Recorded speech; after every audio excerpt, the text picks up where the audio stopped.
In the quiet tapestry of human history, there are threads that, once pulled, unravel everything that came before. For millennia, the rhythm of life was dictated by the rising sun and the changing seasons. The strength of human muscle and the power of the wind were the engines of our world.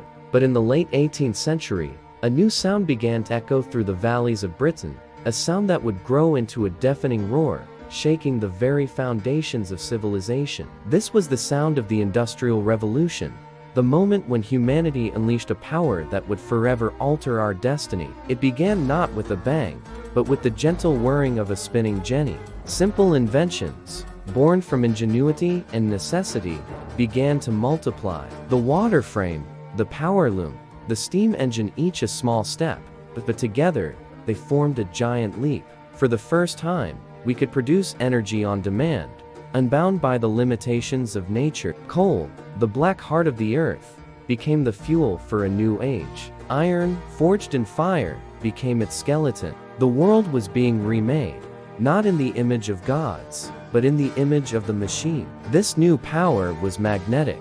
It pulled people from the idyllic countryside, from a life of pastoral certainty, into the burgeoning maw of the city. Manchester, Liverpool, Birmingham, they exploded overnight, becoming the crucibles of a new kind of human experience. But this was no promised land. The air, thick with coal smoke, choked the lungs. The rivers, once teeming with life, ran black with industrial waste. Streets became a labyrinth of filth and despair, where families were crammed into squalid tenements, often sharing a single room. The dream of a better life quickly soured into a waking nightmare for millions. Inside the factories, the symphony of progress was composed of human suffering. The relentless clang of machinery set a new, brutal rhythm for life. The clock, not the sun, was now the master. Men, women, and even young children were chained to the machines for 12, 14, sometimes 16 hours a day. There were no weekends,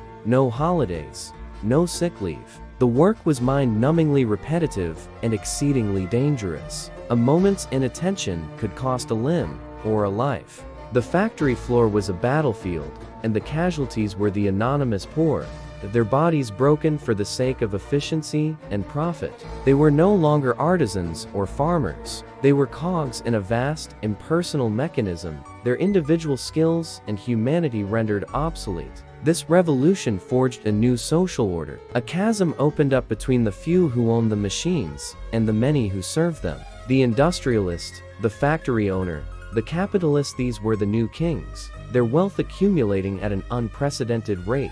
They built grand mansions and lived lives of unimaginable luxury, often just a stone's throw from the slums where their workers languished. This stark inequality fueled resentment and unrest. Society was fracturing along new lines, not of birth, but of class. The age-old bonds of community were dissolving, replaced by the cold, transactional logic of the market. Yet, from this darkness, new ideas began to flicker. People started to question the price of progress. Thinkers like Karl Marx looked at this new world and saw not just innovation, but exploitation. He argued that this system was inherently unstable, predicting a future where the working class, the proletariat, would rise up to reclaim the value of their labor. Labor unions began to form, a collective voice for the voiceless. Workers organized, they protested, they went on strike, demanding better wages, safer conditions, and a shred of human dignity.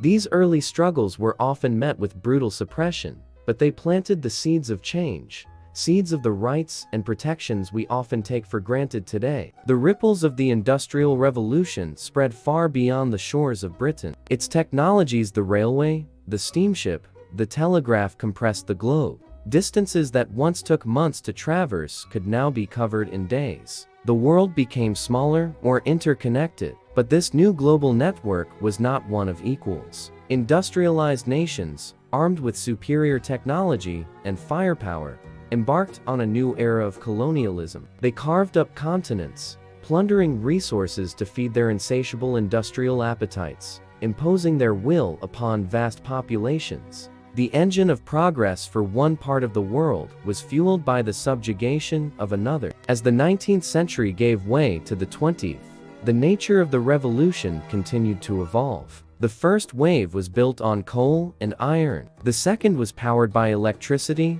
oil, and steel. The assembly line, perfected by Henry Ford, took the logic of the factory to its ultimate conclusion, deconstructing tasks into their simplest, most repetitive components. This innovation brought forth the age of mass production and mass consumption. The automobile, the telephone, the light bulb technologies that once seemed like magic became staples of everyday life, at least for a growing middle class in the Western world.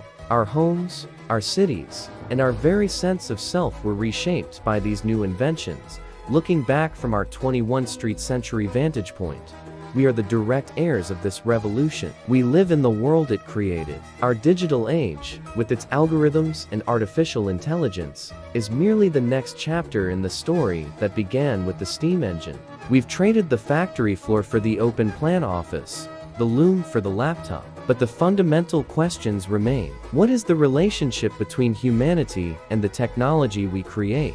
Who benefits from innovation, and who pays the price? As we stand on the precipice of another technological upheaval, the lessons of the Industrial Revolution are more relevant than ever. The story of the Industrial Revolution is a paradox. It was an age of incredible creativity and brutal exploitation. It lifted millions from poverty while condemning millions to a new kind of servitude. It connected the world while deepening its divisions. It gave us the tools to build a better future, but also the capacity for unprecedented destruction. It is a stark reminder that technology is never neutral. It is a mirror, reflecting our greatest ambitions and our darkest impulses. As we continue to build our world of machines, we must never forget the human cost, and we must never stop asking, what kind of humanity are we building alongside them?